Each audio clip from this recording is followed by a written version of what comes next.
Une hausse vécue au jour le jour, les tarifs à la pompe sont surveillés de très près. Évidemment, on va au moins cher. Et je serai plus près de l'Espagne, j'irai en Espagne. Pour faire rouler son taxi, Fernand Lopez se rend tous les 2 jours dans une station-service. Ce matin, le prix du litre de gasoil a légèrement baissé, passant sous la barre des 2 €, insuffisant pour rassurer ce professionnel qui a dû adapter ses tarifs.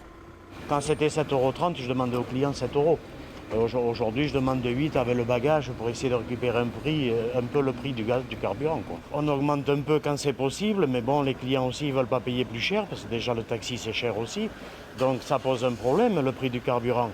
C'est que on est rogné sur notre marge et elle est de plus en plus petite. Donc à l'heure actuelle, on travaille beaucoup pour les charges, pour le carburant, et c'est pas possible.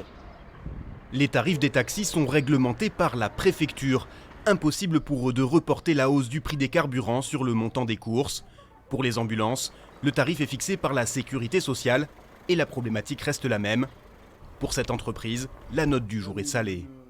Livraison de gasoil ce matin, 5000 litres, 11 106 €. Alors que d'habitude, ça tourne de combien? On est à 6000. À long terme, pour abandonner le gasoil, Thierry Couder envisage de convertir ses véhicules à l'électrique ou hybride, mais dans l'immédiat, Peut-être prendre des patients, ce qu'on appelle en transport simultané, là où parfois on ne le faisait pas. Là aujourd'hui, il faudra le faire. Ça va impacter certainement la qualité de service en fait.